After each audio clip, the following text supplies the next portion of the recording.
Have you ever noticed that when you are stressed, anxious, or even excited, that your stomach seems to respond? Maybe you just feel bloated, gassy, or uncomfortable. This isn't just a coincidence. There's actually real neuroscience behind it. And in today's episode, we'll actually explore how your emotions influence bloating, digestion as well, and what you can do about it. And remember that if you're new, subscribe today and also join me every Wednesday for our free weekly masterclasses at matmasterclass.com. So let's dive straight into the gut-brain connection. So our brain and our gut are actually in constant communications through the gut-brain axis. Now, this is a network that's linking our central nervous system to our enteric nervous system, which is our second brain in the gut.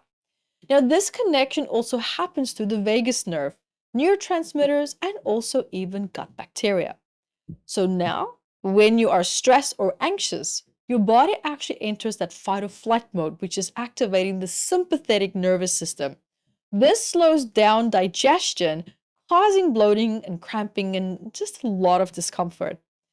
Now, on the other hand, when you are relaxed, your parasympathetic nervous system is now dominant, and this is called the rest and digest, and this allows for smooth digestion. So when we look at emotions, stress, and the autonomic nervous system, this can be a good blend and also not so good. So when we're experiencing strong emotions, our amygdala, the emotional processing center of the brain, this is now sending signals to the hypothalamus, which then triggers the stress response. And our body is flooded with cortisol and adrenaline. This is now being released, and this is diverting energy away from your digestion. Now, this can lead to intestinal inflammation and a lot of changes in your gut motility and also bloating. Now, over time, chronic stress also weakens the vagus nerve function, making it much harder for the gut to actually process food efficiently. And we know that there's also a very big role of the gut microbiome in emotional bloating. Because your gut microbiome and the trillions of bacteria that's in your intestines, they play a very key role in our bloating. So gut bacteria produce also neurotransmitters like serotonin and also dopamine. And this is influencing mood and digestion as well. So when stress alters the gut bacteria balance, it can also lead to a lot more gas production, bloating, and even IBS-like symptoms. So what happens is if we have disrupted microbiome, it also affects our mood. This is now creating cycles where stress worsens bloating and bloating worsens stress. Now, practical solutions to reduce emotional bloating, the good news is that you actually can take your power back. You can take control over your gut-brain connection. And here are some ways that science-backed ways to help you to reduce this emotional bloating. Number one is vagus nerve stimulation.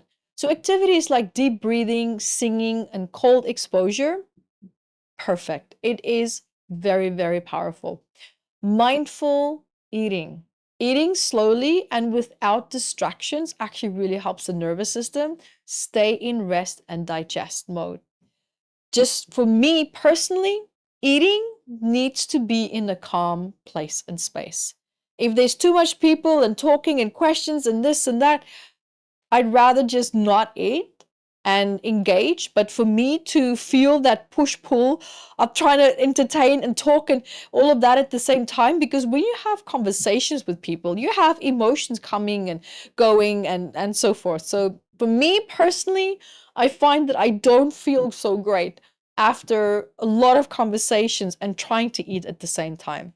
Mealtime for me is a lot more graceful when it's quiet and calm. So just maybe something to consider there. And emotional processing is also a really great way where you can journal, you can go to therapy, you can do meditation work. All this can help to reduce a lot of chronic stress that's impacting your digestion.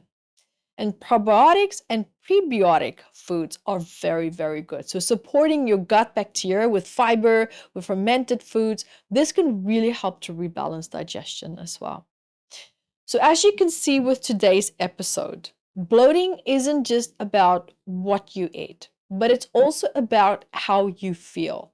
And by understanding the gut-brain connection, you really can start to make powerful, small changes that can lead to healthier digestive systems and also emotional well-being. So some reflective questions that I would like to ask you today is, have you noticed a pattern where emotions tend to get triggered when you start to feel digestive discomfort? What are you feeling at that time? What are you thinking at that time? Who or what is in your environment? The second question is, how does your body react to stress? And what calming techniques have worked for you in the past? And number three, what is one small habit that you can try today to improve your gut brain connection? So if you found today's episode helpful, give us a like and also drop your comments today in the comment section and let me know which part of today's episode really stood out for you and made you think a little bit more. So subscribe, stay up to date, and thank you for being here with me today. I love you guys, and until next time, be the light that you are.